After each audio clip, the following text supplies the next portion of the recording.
All right, guys, very special guest. And I've been looking forward to sitting down and talking to who I like to call NASCAR's secret weapon. Have you ever been told that? No. So the more I read up on you and the more I see how NASCAR positions you in all these cool experiments and projects, you're the person. You're the person they go to. So Julie Giese, president of Chicago Street Race, essentially the brains and the hands and boots on the ground in downtown Chicago, making this thing go. How's it going? It's good. How much sleep have you lost?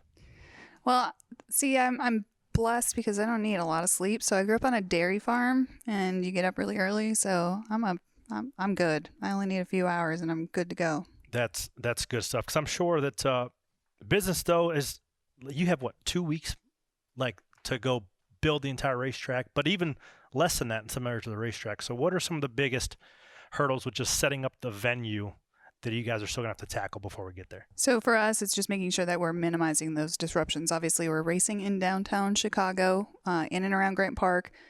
DuSable Lakeshore Drive, Michigan Avenue are part of the course, and those are major thoroughfares on a daily basis. So we've worked really hard with the city to try to keep that window as tight as possible, knowing that people still do need to be able to get to work and do what they need to do around the city. So we do, most of the street closures you won't see come in really until the week before the race or week leading into the race.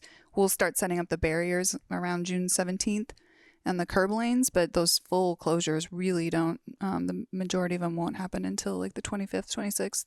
Where did the idea of this come from? So I think from, we've talked about street racing, I think, for years on just what can we do. In July of 2021, we did the iRacing Pro Invitational with the virtual Chicago Street Course. Corey we were able was to. so bad. I wasn't going to bring it up. Oh, it was atrocious. It happened at my house. It was, and he tried to blame my iRacing. It was my. He said it was my fault. I'm glad you did bring that up. Matter of fact, because I probably raced it for an hour and 15 minutes, and I got really good at like the first 3 corners because that was really the only 3 that I could make it through. And I never even got to the last corner, once. He was doing good in the race, and you wrecked Ryan Newman or something. I did. Yeah. It was tough. It's a tough way to go.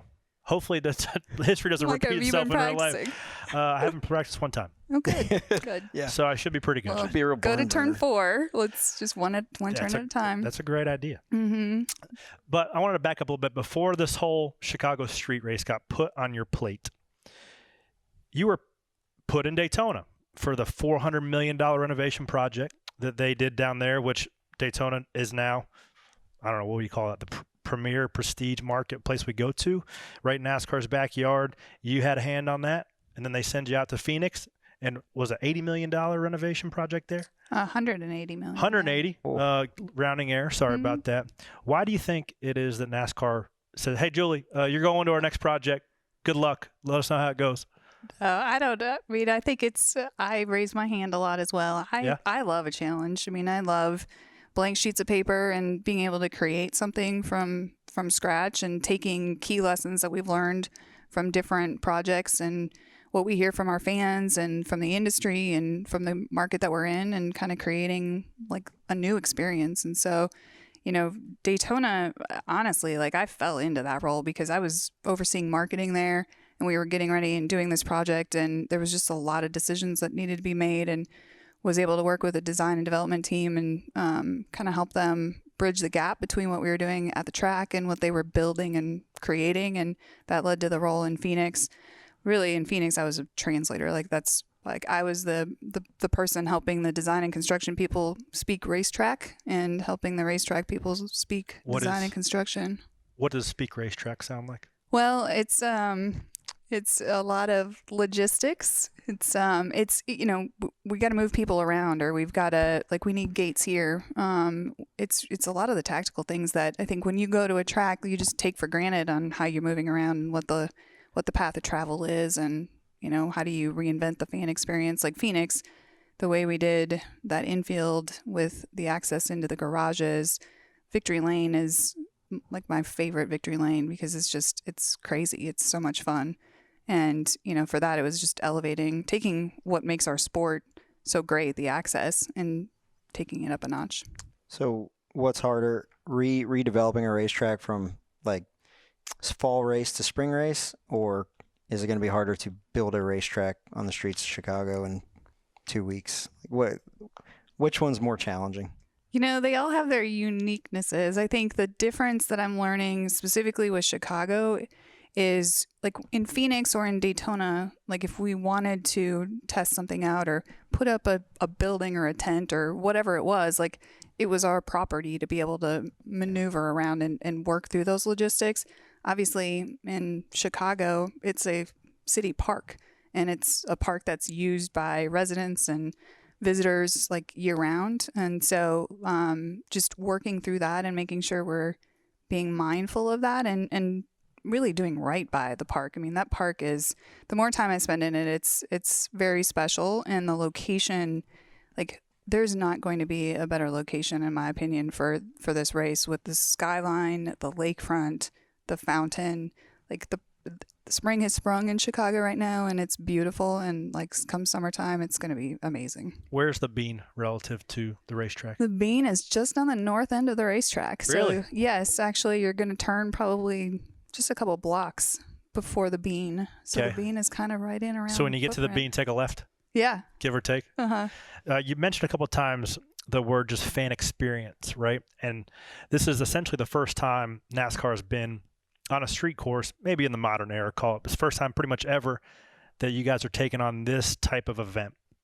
What can fans expect to see different than what they normally would see at like a Watkins Glen, where that was your first job in NASCAR, versus the entertainment piece that they're going to have on hand at Chicago as well? We're really trying to think about this event differently from a festival perspective, and it's a 2-day racing music festival. You have the races.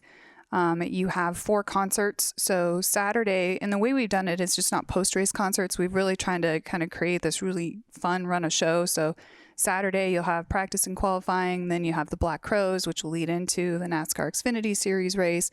And then we go into the Chain Smokers to close out the night. And then Sunday, with the later start time, about 4:30, we'll have Charlie Crockett and Miranda Lambert leading into the NASCAR Cup Series race.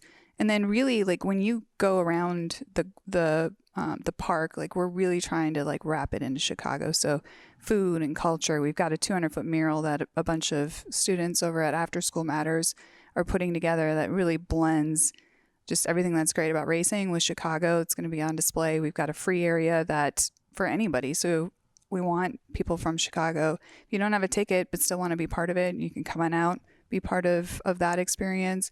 So I think you're still going to see some of the things that you are used to. Like we wanted to make sure we have something for everyone. So our avid longtime race fans, you've got reserved seats and some of the things that they're probably used to on an event weekend, but making sure we've got some new elements, concerts, and different things around the fountain as well that appeal to new fans. So multi-year contract here at Chicago, and I'm sure you're going to learn some things from this year and apply it to years to come. But when this thing works and you iron it out, how could the street race concept be taken to other markets, and which ones do you think are prime to potentially host a street course? It's a great question. I mean, I think we definitely understand that when we prove this, that it can work, that it does open a ton of opportunities. And I know the NASCAR leadership team has talked about a lot of different markets. And I think that's the thing that we see, people aren't just, building new racetracks any day right now. So if we're going to continue to go into new markets, to me, once we show this, it opens a tremendous amount of doors on different things that we can do and new markets we can go to. What sort of I guess like lobbyist or like government hurdles are there that you didn't anticipate? Ooh, that's a good question. Is it a union city? It is. So you have to have union laborers do all the work? Yep. So, yeah, I think for us, and that's what I learned my last 4 years in Phoenix, and it has really helped me in Chicago, is just working with the different city departments and, putting on events like this. I think for us, it's, coordination with, there's so many different meetings and different departments in these planning events that we have. The thing I'd say about Chicago is they know how to put on big events. They got so many big events throughout the year. They're working us into a routine that they're very used to. And so for us, it was really just helping them understand what it is that we do, how our event is different. And I think, we want to make sure we're putting the best foot forward for the city of Chicago. I mean, they're jumping in as well. So we want to make sure that come July 1st and 2nd, like, city of Chicago is just absolutely showcased for how great it is. What are the hard things that you think of that like you wouldn't have thought when you took this? Like one thing that comes to my mind is like welding down the sewer drain tops, like stuff like that. That's, very important. So I didn't know like what bumps in the road have you hit that are like, I didn't think that would be an issue. Pun intended. There are actual bumps Yo, in the that's a asphalt. real thing. Yeah, I know. There might be. There's been some street work repairs, but not across the board. Like it's not all of the entire course. And again, I think for me, just the biggest thing is just understanding the process and knowing again that it's a city park and it is something that we take very seriously. And like as we're building things and being mindful of access to the park while the build is going on, because again, this is a park that residents use as like their front yard. And so that's been something I've worked hard to just learn and understand from our different counterparts at the city on that process. I mean, again, you talk about, tapping down different manhole covers and all those types of things. We've got a great design and construction team that knows all that stuff in and out and have been really great resources for me. And it's a team I worked with for a couple of years when we worked on Phoenix. So it's kind of like we got the band back together a little bit. Love that. One question I get a lot because I'm an active pit crew guy is what pit road is going to look like. So maybe explain what that's going to look like. And then on the second part of that, like if you have any help in designing that, like maybe after the show, give me some pointers on where I should pick, like where there's a spot with no manhole covers or maybe it doesn't go downhill. Got it. So yeah, I mean, coming out of turn. Tell me first. No, don't tell me. And then Okay. tell him the second. We'll see.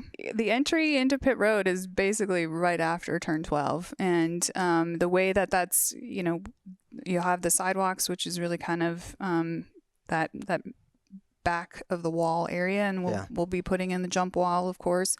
And what's really cool, not so much, I mean, you guys will do your thing, but right behind it, we've got a 2-story paddock club experience. It's actually built above a tree line. So you have Columbus, and then you have the jump wall on Columbus, and then the sidewalks, and then right behind it, we've got the paddock club, which will be a pretty cool view, not only of pit road, but the lake and the fountain. Oh, I love that. So the fans who are excited to go check out some Chicago, what are some of your favorite things? You've lived there now for about a year? 6 months. 6 months, okay, half a year. Yep. What are some of your favorite things to do in Chicago while somebody comes in town for the race? Well, you can't beat the food scene in the city of Chicago. Not a big Chicago deep dish pizza guy, though. Nerd. Oh, but there's so many other, like there's a lot of options. Okay. You can, Like there are what? a lot of pizza options. Okay. A lot. Okay. Yeah, look, I don't love deep dish either, but you have to embrace when But in Rome, they have, man. like- You gotta Doesn't a embrace it. Chicago dog have a pickle on it? Oh, I don't know. Love that if they do. Yeah, it's a big pickle guy. He drinks Ah, pickle juice. Big pickle Straight guy. out the jar. Yep, Yeah, love I them. love it. I had no idea. Good to know. Now you know. Now you know. Yep. Okay. I'll make sure we have pickles. But for the fans who, a lot of food spots in Chicago, for the fans who don't have their tickets yet but still are interested in going, how can they go find them? NASCARchicago.com is the best option just to see what we have available. Again, we have really something for everybody. The President's Paddock Club, if you want an all-inclusive, just start to finish, amazing experience. And then, we have some reserved seats. We have some reserved seats with hospitality. And then we have that general admission ticket too, which, again, I started at a road course. I love being able to just walk around, check out the race from different vantage points, see what's happening. And that general admission ticket will allow that. All of the tickets are 2-day tickets and includes the races and the concerts. So you don't have to one off, okay, I want to go to the concert, or I've got to buy this ticket. It's all inclusive from start to finish. So NASCARchicago.com to check those out. But you're not a newbie to Stacking Pennies. You've been on here before. Mm-hmm. But I don't think I've asked you the 3 questions that I ask every other guest, and you're no different. Okay. If you had to, I'm going to change the question up for you because 98% of the time it's a driver sitting next to me. The question is generally, if you had to race one car and one racetrack the rest of your life, what do you go with? But I'm going to ask you, if you had to build a racetrack and the market you would put it, where would you do it? Ooh. Could be oval, could be road course, could be street course. Oof. Whew. That's a good one. Because you've worked everywhere. You've worked at a true road course. You've worked now at a street course. You've worked at Speedway in Daytona, and you've worked at Phoenix. So you kind of got it all figured out. Got to know. See, my operational mind is going to think about like where can I do this, but I like road courses. Okay. So I'm going to build a road course. Let's see, where would I like to build a road course? I mean, are we talking the United States? No. Oh, no. It's your answer. I mean, Cape Town. ooh. Mm. Oh, That'd be sweet. that would be sweet. I'm going to steal that part of your answer. I like that. This was a good combo, Yeah. Corey. Yeah, road course. How'd you know that? Cape, I don't know. Oh, it's just That would be kind of fun. shoot over Well, the head with because you've heard some Cape Town. nuggets. I've heard Brazil. I've heard it. Who knows? And I can assure you, geography, Cape Town and Brazil are pretty far apart. Unless are I'm they? missing something. Well, one's South America, one's Africa. South Africa, yeah. So it's different So continent. I don't know which one it is, but still probably. probably the same latitude line, just There different. you go. Just different longitudinal line. I'm with you. I don't know, man. That's why I drive race cars. We're going with it. That's why you pit, I drive, and she makes the roll call. Yep. So what's the Rio de Janeiro? That's what I was thinking about. But you're I like stuck. Cape Town though. Okay, you're going Cape Town. I'm going Cape Town. Have you been there? No. Man, they have a 1.5 mile track in South Africa. Do you remember when, like, Mark Davis, Tiff Daniels, everybody went over there and raced? Yep, but that's not the interest you said. So we're No, not I gonna know. talk I was about just Alright. off. it. It was an ASA race. Question number 2. Okay. What's the most embarrassed you've ever been at a racetrack? That's an easy one for me. Daytona. It was a shootout, and pre-race is part of what I work on, and we were getting they were giving the command to start engines, and it was when Budweiser was still a partner, and they had the dog, and like there were people. We were trying to get the guests into the Grand Marshal cars, and you have 5 minutes to like get all this done between the anthem and the command. Did the dog take a No, I walked right in front of the camera during the command, so all you saw was my head while the poor guy was giving the command, and I totally ruined his moment, and I'm like, oh my goodness. Is that why Budweiser left the sport? Oh. No, I'm sure it had nothing to do with that. Last question. Okay. Thank you for sharing that embarrassing moment with us. If you had to lose all your racing memories and keep one, what do you keep? Oh, that's easy. My very first race that I went to, which was at Elkhart Lake, Road America. Okay. Christian Fittipaldi won the race. It was an open wheel race, actually. Like Champ Car? What was Champ Car, yeah. Cart, something like that. How old were you? I was in high school, maybe. Yeah, my brother and I. So my brother grew up. He was an open wheel fan. I grew up a NASCAR fan. So we'd go to Michigan for the NASCAR fix for me, and then we'd go to Elkhart Lake, Road America for kart open wheel with him. And the first one we went to was fun. I had never been, and we ended up like in Victory Lane. That's cool. And Christian won the race. Christian's become a good friend of mine, and it's just kind of crazy, like full circle, like thinking back at that moment. The race fan. That's cool. That's why you're privy to road courses. Starting to all come together. Yeah. Absolutely. Well, Julie, thank you for jumping on the podcast. I know you have so much going on right now. I wish you guys well and good luck. And you are the absolute right person for the job for taking NASCAR to Chicago. So, guys, make sure you get your tickets if you haven't already. NASCARchicago.com. She's going to have this thing running on all 8 cylinders. We go there in July 1st and 2nd. Be there. Thank you. Thank you.